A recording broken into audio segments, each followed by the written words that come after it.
Hey, what's going on, everyone? So I just wanted to pop in and give you an update on what's going on with my prostate journey. As I stated previously, I was recently diagnosed with prostate cancer, and I am going through the process of determining treatment options. So I just wanted to give you an update to catch you up where I am. But before I get started, I just want to say, if you are a black male that is at least 45, or you have a family history of prostate cancer, and you may not know this unless you ask this question, because I did not know about my family history with prostate cancer until I actually got diagnosed. But if you are a black male and at the age of 45 and or you have a family history, you want to start getting a blood test, which is called a PSA test. And these are covered by your insurance. They're free. And if you don't have insurance, I believe you can get one at like a Quest or something of that nature for about $80. You want to start at the age of 45 and start getting a baseline of where your PSA levels are, and then monitor it over time. Because as a black male, we are 81% more likely to get prostate cancer. I don't know why that is. And we are also twice as likely to die from it. And part of that is probably related to the fact that we do not seek treatment, and we catch it later when at that point it has metastasized outside of the prostate and into your bones and your organs. So at the age of 45, you want to start getting those tests. Now back to me. So I have met with the surgeon to go over surgical options, and I met with the oncologist. First, I met with the surgeon, and that consultation did not go well. I left the office very frustrated. When I originally went over the pathology report with the urologist, they told me that I only 2 treatment options available to me because of the volume of cancer that I had. So there are typically 3 options available for prostate cancer. There's active surveillance, there's surgical removal of the prostate, and there is radiation treatment. Typically, active surveillance is only available for someone who is in a very low risk category, and that involves monitoring your PSA levels, doing additional blood work every 3 to 6 months. That may also involve doing additional biopsies just to determine how the cancer has grown.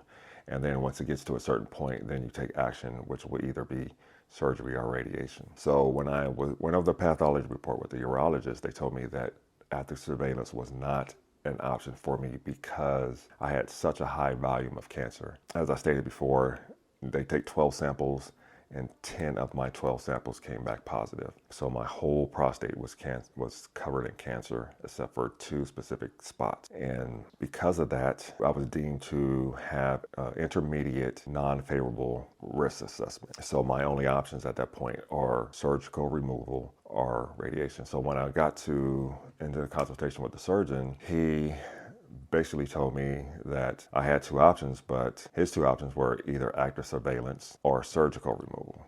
And he didn't understand why surgical or why active surveillance was not offered to me when I met with the urologist to go over the pathology report. So I mentioned to him, I think that has to do with the amount of cancer in my prostate, because 10 of my 12 samples came back positive. And he said that has nothing to do with it. But when they went over the pathology report with me, they went over that with me as well. And they said if greater than 50% of the samples come back positive, you are not a candidate for active surveillance. So they showed me the treatment protocol for that. So I had that understanding going into it. So the surgeon's telling me I am a candidate for active surveillance and surgery, but I'm not a candidate for radiation treatment. And he said because of my age, I would not be a good candidate for radiation treatment because it would impact my urethra and I would have urination problems. But going into this consultation, I was not of the mind that I wanted to do surgery in the first place because of the risk of nerves being severed, which would lead to ED. And he basically just told me there's no way around it. You know, he didn't give me any percentages. There's a 30% chance that you would have ED. He just told me basically you're going to have ED, and that could be treated with something like Cialis or Viagra. So I left that meeting frustrated, and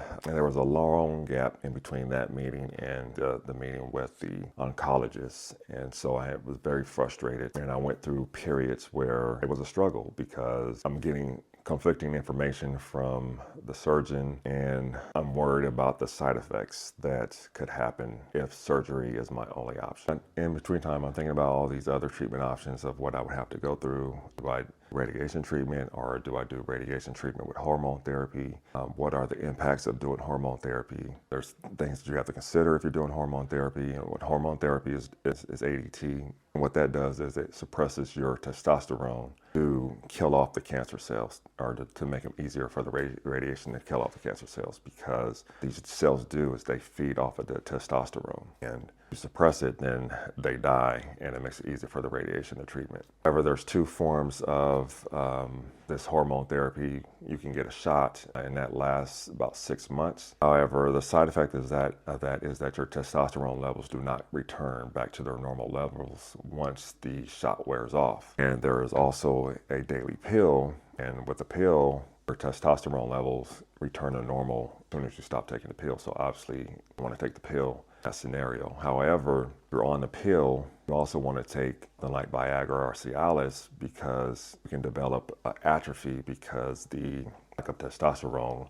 impact your ability to get your erection up. So you want to ensure that you're getting an erection during this 6 to 9 month period that you're on this hormone therapy, to avoid getting atrophy. In between that time, between the surgical consultation and the oncologist consultation, I had what's called a PSMA PET scan, and that is a scan of the body to determine if the cancer has escaped the prostate and it's somewhere else in the body, like a lung or in your bones. So they inject you intravenously with a radiation that has to be delivered at the time of your appointment to the imaging location, and they inject it into your veins, of course, and you wait an hour to let it circulate through your body, and it attaches to these specific prostate cancer cells. So if those appear anywhere in your body, it will light up on the scan. And thankfully, mine is localized to the prostate, so it's not anywhere else in my body. So I'm very thankful for that, because that changes the whole treatment options. So I met with the oncologist. I told the oncologist what the surgeon said, and basically they said, well, if you're dealing with a surgeon, it's like the nail in the hammer type thing. Everything looks like a nail to a hammer. So a surgeon, all they want to do is operate. So she went over the